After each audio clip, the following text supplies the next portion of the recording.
अमरावती जिले में माध्यमिक और उच्चतर माध्यमिक विद्यालयों के शिक्षक संघ ने सेट की मंजूरी को लेकर सरकार के नए परिपत्र के खिलाफ आज जोरदार विरोध प्रदर्शन किया। 15 मार्च 2024 को सरकार द्वारा जारी परिपत्र में जो शर्तें तय की है उन्हें शिक्षकों ने छात्र विरोधी और अव्यावहारिक करार दिया है। राज्य सरकार ने 15 मार्च 2024 को एक नया परिपत्र जारी किया जिसमें स्कूलों को मंजूरी देने के लिए गुणज संख्या 20 तय की गई है। इसका मतलब है कि अगर किसी स्कूल में 9वीं में 20 और 10वीं में 19 छात्र है तो उसे 0 रैंकिंग मिलेगी, यानी वहाँ कोई शिक्षक पद स्वीकृत नहीं होगा।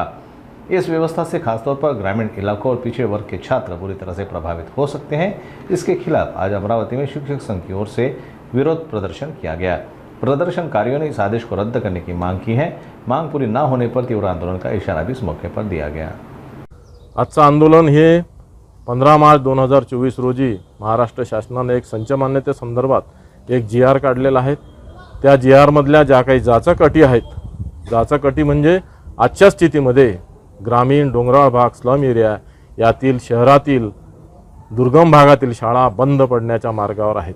या जाचक अटीमुळे ज्या पटसंख्येवर आधारित आहेत त्यांची जी निर्गमित दिलेली जी पटसंख्या आहे वर्ग 9वी आणि 10वी करिता 9वीला जर पटसंख्या ही 50 असेल आणि 10वीला जर 19 असेल तर अशा स्थितीत त्यांना शिक्षक हे 0 दिले आहेत।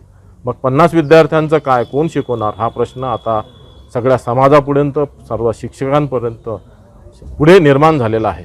त्यामुळे आजच्या स्थितीमध्ये काही शाळांमध्ये तर अशी स्थिती आहे की 20 पटसंख्या आहे आणि दुसरीकडे सुद्धा 25 पटसंख्या आहे, पण 20 पैकी एक विद्यार्थी आधार व्हॅलिड नाही। आधार हा विद्यार्थी आहे, आधार कार्ड सुद्धा आहेत, पण त्याचं व्हॅलिडेशन होत नाही, म्हणून तिथेही 0 अशी शिक्षक संख्या आलेली आहे। ग्रामीण विभागातील सगळ्या स्लम एरियामधील झोपडपट्टी डोंगराळ भागातील विद्यार्थ्यांचं भवितव्य आज संपूर्ण शिक्षण क्षेत्र हे धोक्यात आलेलं आहे। यापुढे आमच्या मागण्या जर पूर्ण झाल्या नाही तर आम्ही रस्त्यावर उतरून आंदोलन सगळे मुख्याध्यापक संघ आणि सर्व शिक्षक संघटना घेऊन आम्ही रस्त्यावर उतरू।